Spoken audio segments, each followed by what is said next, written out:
41 years of marriage, and I learned what loneliness really felt like the morning after the funeral. Not at the cemetery, not when they lowered the casket. I held it together through all of that, held my son's hand, nodded at the neighbors, accepted the casseroles and the condolences with a straight back and dry eyes. I was 63 years old, and I had been Robert's wife for longer than most people stay at any one thing in their lives. I knew how to be dignified. But the morning after, when I came downstairs and the coffee maker had already brewed a full pot the way it always did on a timer, and there was no one to drink the other cup, that was when it hit me. I stood in my kitchen in my robe and I just stared at that second mug sitting on the shelf. I didn't cry. I just stood there for a long time. Robert had handled everything quietly and without drama, the way he handled most things. He'd been an accountant for 35 years. He believed in order, in paperwork, in making sure the people he loved were taken care of before he needed them to be. 6 months before his diagnosis even had a name, he sat me down at the kitchen table with a yellow legal pad and walked me through everything. The house, the savings, the investment accounts he'd been building since before our son Ethan was born, and the portfolio, a collection of index funds and municipal bonds that Robert had tended to like a garden for 2 decades, quietly, methodically, never flashy, never risky, but always growing. He put it all into a revocable living trust. My name was on it. Only my name. You don't need to mention this to anyone, he told me. And he wasn't being secretive. Robert was never secretive. He was practical. Not because it's a secret. Because it's yours, Margaret. And what's yours doesn't require anyone else's permission. I didn't fully understand why he said it that way at the time. I do now. Ethan was 37 when his father passed. He flew in from Denver, stayed for 2 weeks, helped me sort through the paperwork and the belongings and the 1,000 small administrative tasks that death generates. He was attentive and kind, and I was grateful. He was my son. He looked like Robert around the eyes, and sometimes I'd catch myself staring at him and having to look away. He'd been dating Amber for about a year at that point. I'd met her twice. Once at Christmas, once when they came through for a long weekend in the spring. She was pretty in a very deliberate way, always put together, always saying the right things. She worked in marketing, which I mention not as a judgment but as context. She understood how to present a version of something. At the time, I thought she was simply polished. Later I would understand that there's a difference between polished and performing. They got engaged 8 months after Robert's funeral. Ethan called me on a Thursday evening to tell me, and he sounded happy, and I told him I was glad. I meant it. He was 38 years old, and he deserved to build a life with someone. I wasn't one of those mothers who believed her son belonged to her forever. Robert and I had talked about this, about the importance of letting Ethan have his own life, his own family, without me hovering at the edges of it. What I didn't mention on that Thursday call, or at any point before the wedding, or during the wedding, or in the weeks after, was the trust, the portfolio, the accounts Robert had built. The life insurance settlement that had come through quietly and gone directly into an investment account I managed on my own. I didn't mention any of it because Robert had told me not to and because I had no reason to. It was mine. It was private. And I was 63 years old, not 93. I didn't need anyone's help managing my finances. The wedding was in June, out in Colorado. Amber had wanted a mountain venue, something dramatic with peaks in the background, and it was genuinely beautiful. I wore a navy dress and I danced with my son and I cried a little, the good kind, and I thought, this is fine, this is good, I can do this. I flew home on a Sunday. By the following Saturday, something had shifted. It started small, the way these things always do. Ethan called more frequently than usual, which I liked at first. Then the calls started having a particular texture to them. He'd ask how I was doing, and before I could really answer, he'd pivot to asking about the house, whether it was too big for me now, whether I found it hard to keep up, whether I'd thought about what my long-term plan was. Your long-term plan. My son was asking me about my long-term plan. I was 63. I still ran 3 miles twice a week. I had a book club and a garden and a part-time consulting arrangement with a nonprofit I'd worked with for years. I did not have a long-term plan the way he seemed to mean it, because I did not think of myself as someone who needed one. I told him I was fine. He said he was glad, and then he said Amber had some thoughts she wanted to share, if I was open to it. I said sure. Amber got on the phone. She was warm and careful, the way you are when you've rehearsed. She said she'd been doing some reading about women my age living alone after losing a spouse, and that there were apparently a lot of resources now that could help with the transition. She mentioned a few communities. She called them active senior communities. Which I want you to know is just a nicer name for assisted living, that were supposed to be very nice, very social, not at all the way people imagined them. I listened. I said thank you for the information. I got off the phone and sat very still for about 10 minutes. I was not losing my mind. I was not struggling. I was a woman in her early 60s who had just buried her husband and was still figuring out what the next chapter of her life looked like. That is a normal human experience. It is not a condition that requires management. But I didn't say any of that. Not yet. I filed it away and watched. Over the next few weeks, the pattern became clearer. Ethan would call with concern. Amber would follow up with solutions. The solutions always involved me giving something up. The house, my independence, my decision-making. The concern was real enough on Ethan's end, I believe that. He'd lost his father, and he was scared of losing me, too. Grief can make people controlling without them realizing it.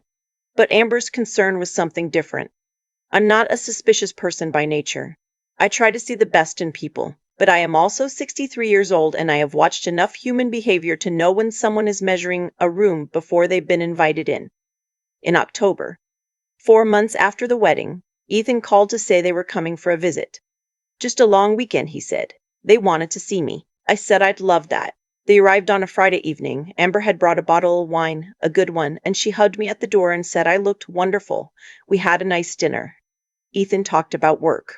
Amber talked about their apartment search in Denver, how the market was brutal, how they were thinking about what the next few years might look like. I listened and asked questions and felt, genuinely, that it was a pleasant evening. Saturday morning, Ethan slept late. Amber came downstairs early. She poured herself a cup of coffee and sat across from me at the kitchen table, the same table where Robert had laid out the yellow legal pad, and she said she wanted to talk to me about something important. I said okay. She said she'd been worried about me. She said Ethan was worried too, but he had a hard time bringing it up because it upset him to think about. She said she'd talked to a friend of hers whose mother had gone through something similar after her father passed, and that the friend had wished they'd gotten things in order sooner. I asked what she meant by things. She said financial things, management things. She said at some point it just made sense for someone else to have a clearer picture of a person's assets and accounts, so that if anything ever happened, a health issue, a fall, anything, there was already a structure in place. I looked at her across my kitchen table, in my house, at 8:30 in the morning, and I thought, here it is. I didn't say that. I said I appreciated her concern. She slid a piece of paper across the table. It was a printout, something she'd gotten from a website, or maybe a lawyer, I wasn't sure. It was about financial power of attorney. She had highlighted a few sections. She said a lot of families found it helpful to set these things up proactively, that it didn't mean anything was wrong. It just meant everyone had peace of mind. Peace of mind. I've thought about that phrase a lot since then. Peace of mind for whom, exactly? I folded the paper and set it aside. I said I would look into it. She smiled and said, great, and that she knew a family attorney in Denver who could draw something up and send it over. It would be very simple, and she could even have it ready for me to sign before they headed home on Sunday. Before they headed home on Sunday. I am not a woman who raises her voice. Robert used to say that was what made me formidable, that I never needed to. I looked at Amber and I smiled, and I said that sounded very efficient of her. I called my own attorney that afternoon from my bedroom while Amber took Ethan to the farmer's market downtown. Her name is Carol, and I've worked with her for years. She helped Robert and me set up the trust in the first place. I told her what was happening. There was a pause on her end, and then she said, Margaret, do not sign anything. Not this weekend, not next weekend, not until you've had time to think clearly and talk to me first. I said I had no intention of signing anything. She said good. She also told me something that I had not known, that because all of my assets were held inside the trust Robert had structured, A financial power of attorney drawn up by someone else's attorney would have essentially no access to them. The trust had its own terms, its own structure. It was, as Carol put it, airtight. I slept very well that Saturday night. Sunday morning, Amber came downstairs with a manila envelope. She set it on the table next to the coffee pot and said the documents had come through. Her attorney had worked quickly, and all I needed to do was review and sign. She was very cheerful about it. She said it would take 5 minutes. I looked at the envelope. I looked at her, and then I said very calmly, "Amber, I've spoken with my attorney. She advises me not to sign anything drawn up by a third party without her review, so I won't be doing that today. But I want to thank you for your concern." The cheerfulness left her face. Not all at once. It kind of drained, the way color leaves something when it gets left in the sun too long. She said she was just trying to help. I said I knew that. There was a silence that lasted about 15 seconds, which is a long time when two people are sitting across from each other at a kitchen table. Then Ethan came downstairs in his socks and asked if there was more coffee. The visit ended a few hours later. Ethan hugged me at the door and said he loved me. I held on a little longer than usual. He is still my son. He was scared, and he'd let someone else channel that fear in a direction that wasn't right. But he was still mine, still the boy who used to fall asleep on my shoulder on long car trips and wake up embarrassed about it. After they drove away, I stood on the front porch for a while. The October air had that particular stillness to it, the kind that comes right before the leaves really start to turn. The neighbors across the street had put out their Halloween decorations already. A little early, I always think, but the children love it. I went inside and called Carol. She said, "How did it go?" I told her. There was a pause, and then she laughed. Not unkindly, just the laugh of someone who has seen a version of this before. She said, "Good. Now let me tell you what we're going to do." What we did was simple. Carol reviewed everything, confirmed that the trust structure was as solid as it had always been, and recommended I add one additional layer, a letter of instruction filed with the trust that named Carol herself as the point of contact for any financial inquiries involving my estate, so that if anyone ever called her office asking questions about my assets on my behalf, she would know immediately. It took about an hour to set up. It cost me a few $100s. Amber never brought up the power of attorney again. Not directly.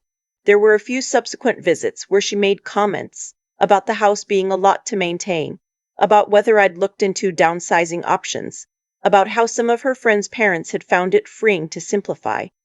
I listened and nodded and changed the subject. She didn't know what I knew. She didn't know that there was nothing to find, no door that her key would open. What she didn't understand, what I think she fundamentally misread about me, was that my silence had never been weakness. It had been patience. It had been Robert's voice in my head, calm and practical, saying, "You don't owe anyone an inventory of what's yours." I'm 65 now. I still run, though I've slowed down a little and switched to walks on the days when my knees complain. I still have my garden and my book club and my consulting work.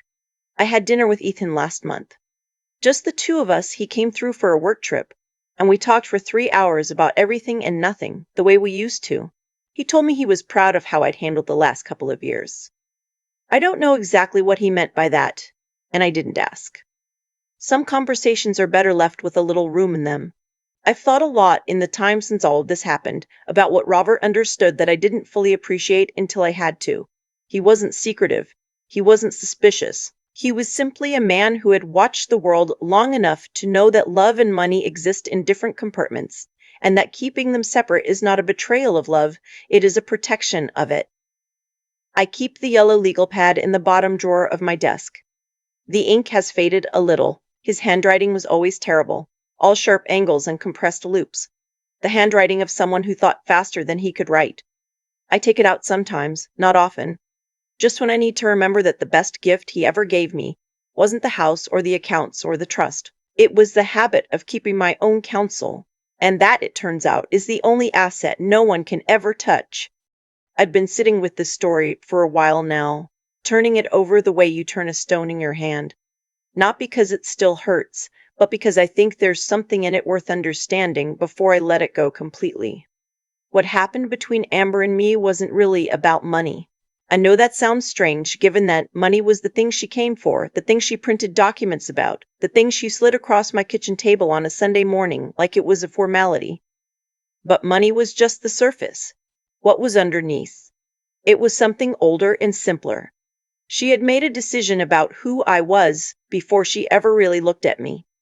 She saw a woman in her 60s, recently widowed, living alone in a house too big for her, and she built a whole story around that image. In her story, I was someone who needed to be managed, someone whose resources were, by nature of my age and my grief, available for the right kind of organizing. What she didn't account for was that I had spent 41 years building a life with a man who taught me, quietly and consistently, that your worth is not determined by how loudly you announce it.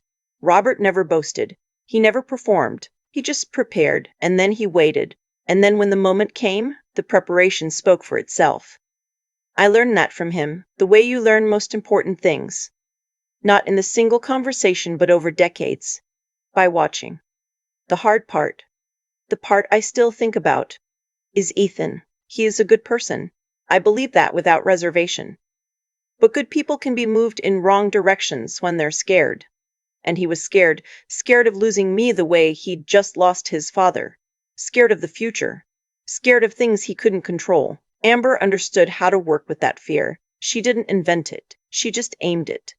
And Ethan, because he loved me and because grief makes people reach for action when they can't stand stillness, let her. That's the part that required the most from me. Not the documents. Not the phone call to Carol. Not even the moment at the table when I said what I said and watched the cheerfulness leave Amber's face. The hardest thing was deciding not to blow everything up. Not to call Ethan into the room and demand an accounting. Not to make him choose between his wife and his mother on a Sunday morning in October. Because I knew that if I did that, I might win the moment and lose him entirely. And he is worth more to me than being right. There's a kind of intelligence that only comes from having lived long enough to know the difference between a battle and a war. I'm not talking about being passive. I defended myself. I called my attorney. I made sure no door was left unlocked. But I did it quietly, and then I made dinner, and I said goodbye at the door, and I let time do what time does. People show you who they are if you give them enough room. That's not cynicism. That's just attention. Amber showed me something that weekend, and I filed it away. Ethan showed me something too, that underneath the fear, underneath the bad advice he'd been given, he was still the person I raised. That dinner we had last month. Just the two of us. 3 hours of easy conversation. That was the result of patience, of not burning things down when I had every reason to. I think about what I want the rest of my life to look like, and it doesn't look like winning. It looks like this. A quiet house, a garden that comes back every spring, a son who calls because he wants to. It looks like keeping my own counsel and trusting that the people who are meant to be in my life will find their way there without me having to sacrifice my dignity to keep them. Robert knew that. He left me the tools to protect myself, and he left me something harder to quantify, the example of a person who never needed to be loud to be heard. I closed the drawer with the yellow legal pad in it. The morning light is coming through the kitchen window at that particular angle. It gets in late fall, long and low and golden. I pour a second cup of coffee, and this time I drink it.